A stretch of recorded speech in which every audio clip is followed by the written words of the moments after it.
The views and opinions expressed on this program are those of the participants and do not reflect the views of BronxNet or the program underwriters.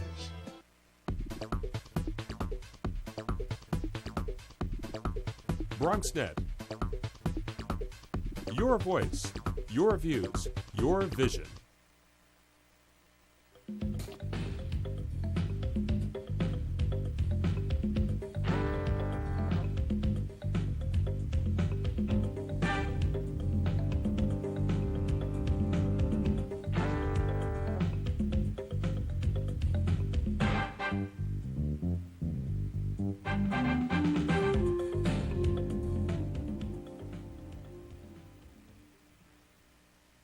Good evening and welcome to BronxTalk, the Bronx's flagship television talk show. It's a good night to have your say. We have an important guest with us.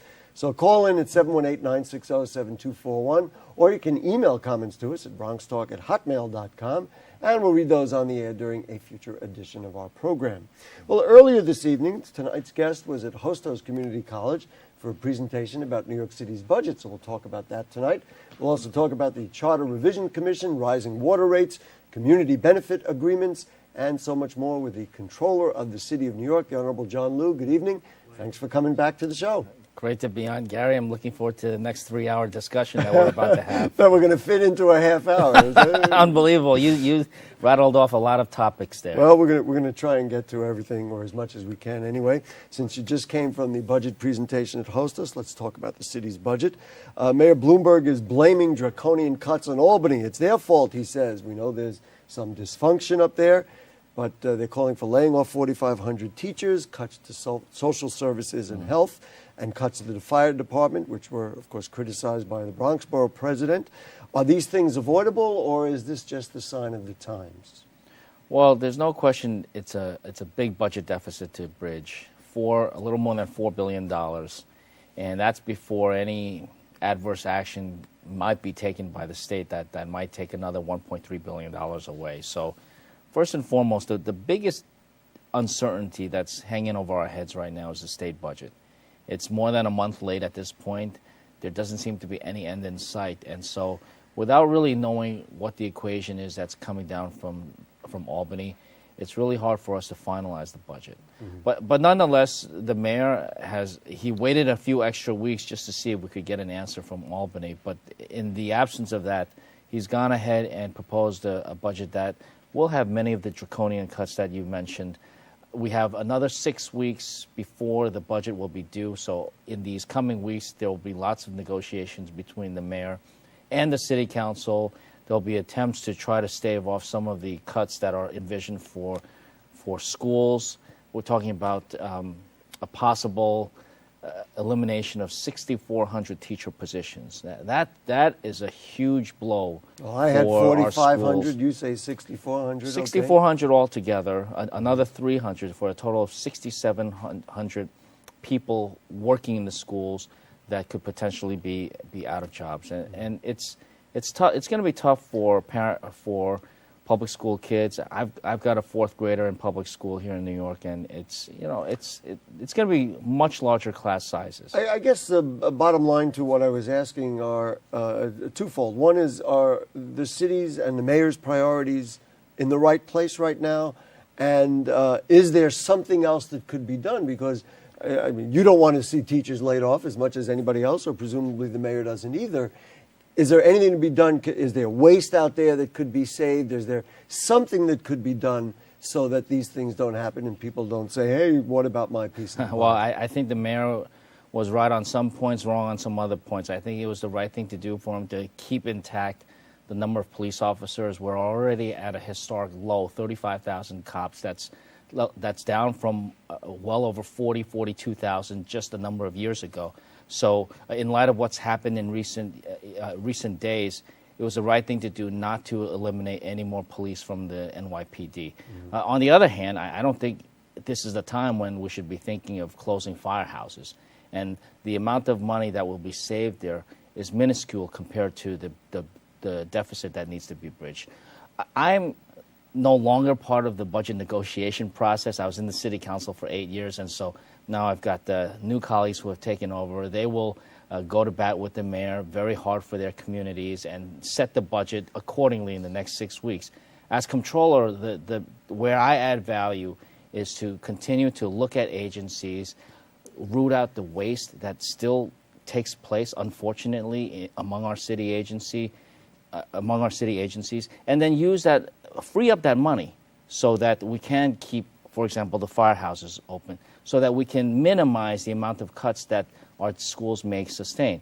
One example is that just a couple of months ago, I uncovered a project that had been gone way out of control.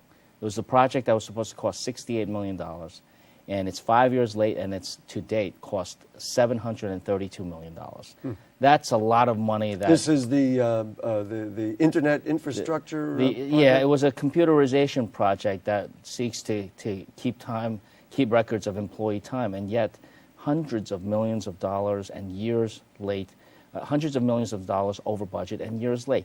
Another problem has to do with the EDC, one of my favorites, the Economic Development Corporation, where they're holding on to $125 million that they rightfully collected for the city of New York, but yet failed to turn over and are keeping for their own operations. I guess for lay people who want to do a little basic arithmetic, you look at salaries for what 6,800 teachers or 6,800 personnel at the Department of Education would be, and match that up against the 125 million you might be saving out of the EDC. That's you really could balance the budget that way. That's right. Or save the senior centers that have been proposed to be cut. Let's talk about that EDC audit that you did. You also said that the EDC needs to be reined in their processes. And let me just list some of the things. They need to enforce construction compliance, properly administer energy discounts, and there were a number of other recommendations you had made. EDC has immense clout in the city and in the future of the city, and you're suggesting here, I think, that it's out of control. So here's my larger question. Do you think the mayor has been pulling, the eyes of the public over the ineffectiveness of EDC and the effectiveness of development in his administration? Well, depends on who you ask about the effectiveness or ineffectiveness. The EDC, would you believe, they are technically a nonprofit organization. A nonprofit organization. But clearly, in recent years, they have wielded a tremendous amount of clout. They have increased their influence. They now control a substantial amount of the city's economic might and purse strings. So that's unfortunately, I think that's part of the problem, that they feel they are above everybody else. I mean, there are so many projects that used to be run by the DOT or the DEP, and those agencies have their own problems. But now when the EDC runs everything, there are so many rules that can be bypassed, particularly with regard to community review. More so, they are charged in this case. The subject of my audit was how are they complying with their master contract with the city? Because again, they're an organization; they have a contract with the city. The contract requires them to collect money on behalf of the city, and in some cases, they can keep the money for their own operations, and they have kept hundreds of millions of dollars for their own operations. But here's $125 million that they were absolutely not entitled to keep and should have turned over back to the city coffers. So I think that this is an agency that keeps getting bigger and bigger and bigger, and still people don't understand a whole lot about what the EDC does. And that, unfortunately, the lack of scrutiny has allowed them to take actions like keeping $125 million of our money. So I'm just guessing and smirking while I do. Well, thank you, Mr. Controller, for your audit. We see that you have uncovered $125 million. Here's a check. We're going to write that back, and now you've been extremely successful in what you do. I'm guessing that's not exactly what has gone on.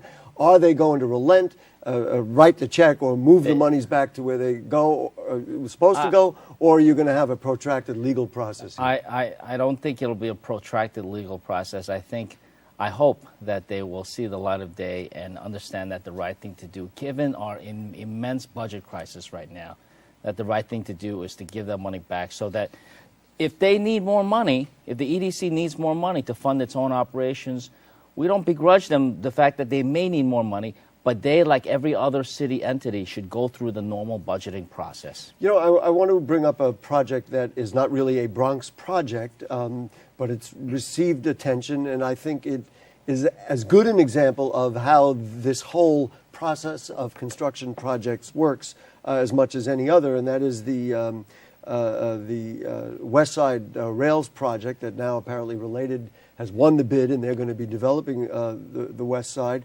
The city has now said they're going to back off that 10th Avenue subway stop for the number 7 line because it says they don't have the money. But here's the question: does it make sense to include the subway stop if they don't have the money, or just simply say, no, we don't include it, but then you're building this immense project without the proper infrastructure? And I guess the larger question is, all of a sudden the project is approved, but the devil being in the details that are not resolved. Well, this is a much bigger question that has reared its head a number of times here in the Bronx also. This is why I asked. You and I have talked about it both on camera and behind the scenes. Mm-hmm. We saw the same kinds of problems occur at Yankee Stadium.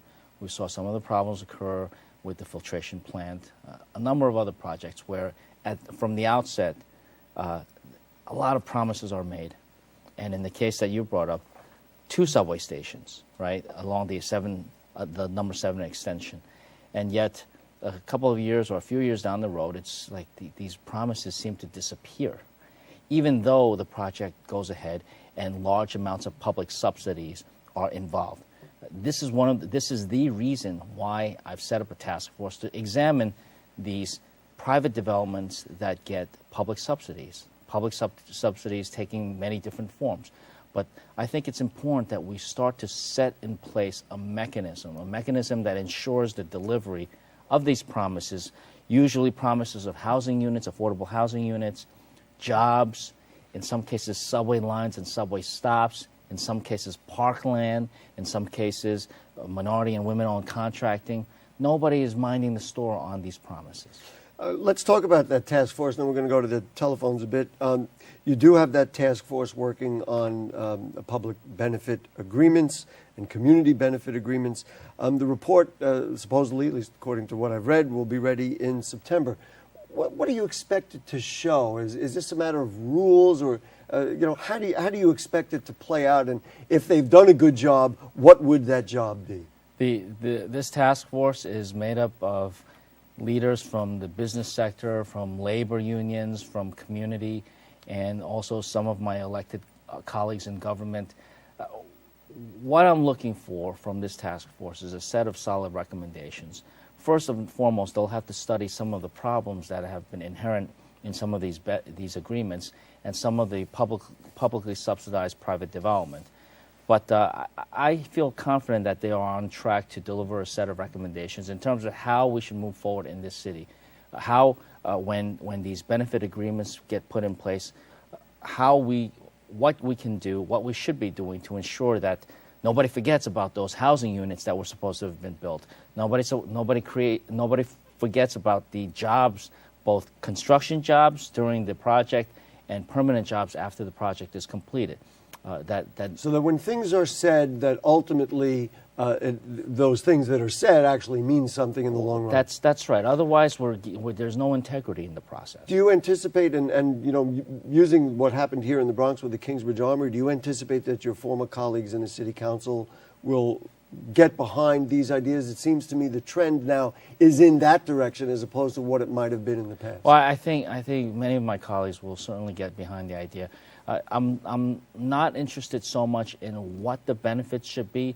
Every elected official, council member or other elected official, the borough president, they have very clear ideas of what communities need. So those are the kind of like the benefits that the public should get back when, in the words of Ruben Diaz Jr., when the private developments get public benefits. Mm-hmm. The public should also benefit. But your thing is the process. Right, the process, after whatever those benefits are, after the benefits have been promised by the developers, in many cases backed by the city itself, there's got to be a way to ensure that there's a time frame for delivery of those benefits. Or in some cases, you say backed by the city, it's part of the promotional process to get something passed, even though nothing ever really appears in writing, and then it's out as of I the air. said before, it's almost as if they think Right. that people are going to forget about it. Well, people don't forget about it, and we need to make sure that there's a process in place to deliver those benefits. Let's go to the telephone and say hello to Mark from Pelham Parkway, who you may not be aware, but he was a guest on this show as a Bronx movie maker last week.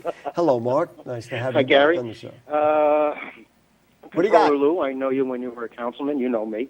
I have a question to ask. And hello? Yes, go ahead. And I think my question is this.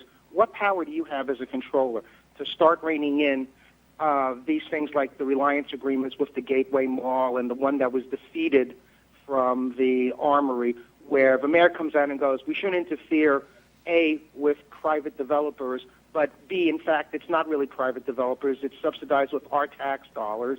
And can you rein in things like the filtration plant, where we know less than 20% of the people who are working there are from the Bronx, and the jobs that they have are not really union-paying jobs or the big jobs. They're directing the traffic, sweeping up the streets, et cetera, like that. And my last question is, do you believe the Transit Authority, because you used to complain about it too, is a renegade agency? Because they never seem to be in control. One week they have surplus, the next week they have deficit. If we balanced our books like that, there'd be a problem. And one last thing, you made an interesting statement to the mayor. You told him the middle class is moving out because he's in total deniability because he refuses to tax the rich. And a billionaire of $18 billion doesn't have a clue what the everyday person goes through. But if he came to Morris Park section within a 4-block radius, there's 14 houses up for sale. And most of them are moving up to the Poconos, where the water taxes are cheaper and the land is cheaper. What comment do you have on that? Well, Mark, we're not going to be able to respond because you left us with a whole lot of stuff. The first thing is... That's a lot of questions, Mark. Thank you very much, Mark. Is there any way to look back at some of the things that have happened, whether it be with Yankee Stadium or the filtration Absolutely. plant or anything else? I mean, my predecessor, Comptroller Bill Thompson, he had conducted a number of detailed audits on the filtration plant and found, in fact, it was his audits that uncovered the fact that a project that was supposed to be just a little over $1 billion in cost had mushroomed to $3 billion in cost, and that the jobs were not being given to local residents. So that is something that I will continue to follow up on with subsequent audits to ensure that the city gets back on compliance. The MTA issue was the second, and I know, boy, you've well, been there were a after number of that. other seconds. The MTA was I think, the fourth item, but the MTA is one of those authorities that seems to answer to nobody. And now they've got these incredible, they claim incredible financial duress that is now forcing them to take away the Metro cards from students who it's just going to be, it's an ugly situation that the MTA is faced with, and they're leaving us once again holding the bag. There are standards that we have to put in place and measures of accountability, and that's the crux of what my office, the Comptroller's office, is responsible for, keeping every part of city government accountable to the maximum extent possible. Do you believe the MTA, as Mark had asked? Again, I know you were the chair of the Transportation Committee on the council, so we've had this dialogue before. I think the MTA is in difficult shape. Some of it is not due to not their fault, because the economic cycles, they're unfortunately very vulnerable to the economic cycle, so their revenues are far lower than expected. But there are some financial management measures that they can enact to better prepare for the upswings and downswings in the economy, so that there's not so vulnerable to these cycles and don't always constantly come back to the public and the passengers for more. Mm-hmm. The final thing that just to reflect what Mark had said, I guess he was suggesting that the mayor doesn't really understand what's going on with the middle class in the city of New York. What's your view of really, taking a look at the whole center of our economic stability there? There have to be choices, and some of the council members, including a couple from members from here in the Bronx, had suggested that it was time to consider a temporary income tax surcharge on Wall Street bonuses, on people who make more than $500,000 a year. You support that? What I am adamant about is that it should be one of the choices that remain on the table. Will it have the effect of causing some people, the very high-income people, to leave the city? Of course it will. But so will cutting 6,400 teachers from the classrooms that will make the middle class of this city think twice about sending their kids to schools in New York City. They may flee to the suburbs. Either which way, all the options on the table right now, out of all the options, not a single one has the effect of making people jump up and down with joy. Every one of these options are difficult. They all have the effect of making people wanting to leave the city. What we need to do is to ensure that every option is carefully considered, and as little damage, especially long-term damage, as little of that is done to the city's finances, and then therefore the ability for people to live in the city, whether it's preserving the safety of communities with the preservation of the police budget, keeping the firehouses open, making sure that class sizes are at a manageable level, which it won't be if 6,400 teachers are let go, versus having a temporary tax on people who are already making a lot of money already. Some of it due to a lot of it due to bonuses that taxpayers subsidize in the first place. So none of these options are pretty, but nonetheless, they will have to be considered. And another thing that many people, middle-class people in the Bronx, are upset about are facilities being located in their neighborhoods that might be attracting the wrong kinds of people or people that don't help build the neighborhood. You did an audit on the Department of Homeless Services showing discrepancies in the contracting process with providers. This has been part of ongoing, of course, absolutely, allegations by some in the Bronx about facilities being located through backroom and sweetheart deals. It's one thing to issue a report, I guess, as I said before, about your audit on the EDC. How do you see this playing out to affect change? All right, you've come out with the report. Recommendations are one thing, getting it done is another. What happens next? You're talking about the one agency, the Department of Homeless Services, which I've renamed the Department of Handshake Deals, because they are paying large amounts of money without contracts in place. In the last year, we looked at $152 million in payments without any contracts in place. Rather remarkable, one would it's that's right, and it's totally unacceptable for a couple of different reasons. First and foremost, without contracts in place, we have no idea whether the city is getting what it paid for. And much of these payments, they're going to landlords that supposedly have vacant apartments. And we're paying an average of $2,600 a month for these so-called vacant apartments. Some as high as $4,700 a month. That's a lot of money to be paying out without contracts in place. The other reason why it's really awful that they're paying out so much money without contracts in place is it leads to the problem that has surfaced again at Westchester Square, where these apartments are set up for the homeless. We do need apartments, rightfully so, but there's supposed to be a community review component. And because there are no contracts in place, they have essentially been able to bypass the community review requirements that are required by law. So there are a number of different problems. It's a potential waste of a lot of money, and it also causes problems in the community. I want to get to one more phone call. Who needs to listen to you and to your concerns here in order to affect something that will change this process? My audits are geared towards making recommendations for agencies in terms of how they could do more with less. In the vast majority of cases, they are very willing. The Department of Finance took my recommendations. Just by changing some of their procedures, they're able to collect $8 million or more, $8 million a year more than they have been. But there are a couple of agencies, the two that you highlighted, where there are, for whatever reason, particularly intransigent, and we'll get them to change. Let's go to the telephone. Bob from Riverdale. Bob, you're calling at the end of the show, so Yes. you got to be quick. Go ahead. Right. Yeah. You know, the Bloomberg administration reminds me of a former mayor, Ed Koch, where his administration's Make it a little louder down here. We can't departments were out quite of hear. hand, and it's almost getting to be the same with Bloomberg. He was supposed to save hundreds and hundreds of millions of dollars in the education department. The two controllers are doing audits that are proving he's not saving money. What can be done to stop this runaway man? He's almost as bad as the state senate. Got it. And we, thank you very much, Bob. Rather famously, even going back right in the middle between Koch and Bloomberg, Mayor Giuliani revamped how budgeting was done at the Department of Education. Can we save money there? Is it out of control? Absolutely. there are lots of things out of control, even within the one agency, Department of Education. They are the largest budget item in our city's budget. And furthermore, last summer, the state legislature changed the system of school governance so that the Department of Education is now required to open up its books a lot more. It's subject to the review by the Comptroller's Office, and I'm certainly taking full advantage of that. There are still untold numbers of no-bid contracts in the Department of Education that lead to waste of taxpayers' money. So that is clearly an agency that can still continue to do more with less. Mm-hmm.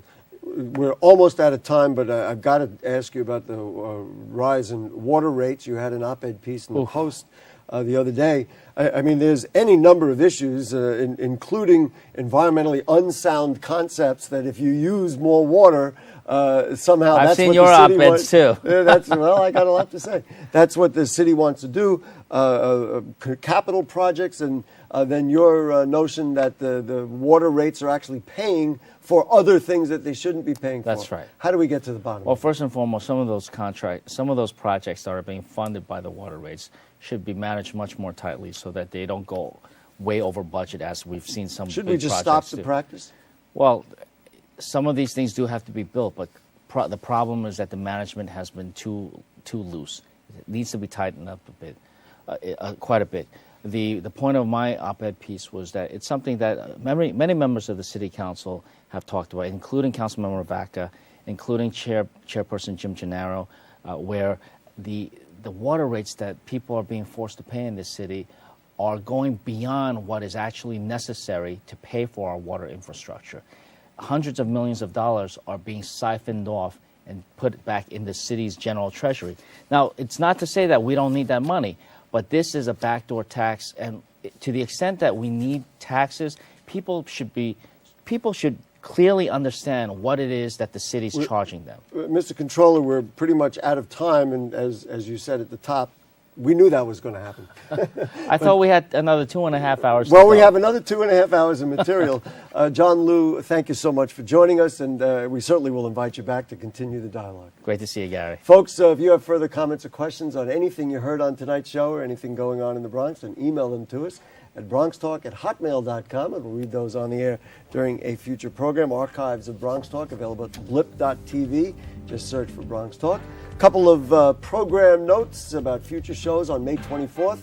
We'll do that show on charter schools that we had to postpone recently. Then on May 31st, a wonderful show that we pre-taped about Bronx beer, Bronx soda pop, and the merchandising of other Bronx products. One-of-a-kind stuff about our hometown that you can only see right here on Bronx Talk, Monday nights at 9 on BronxNet, Cablevision Channel 67, Verizon Fios 33. Of course, thanks to producer Jane Folloro to helping make it all happen, and to you,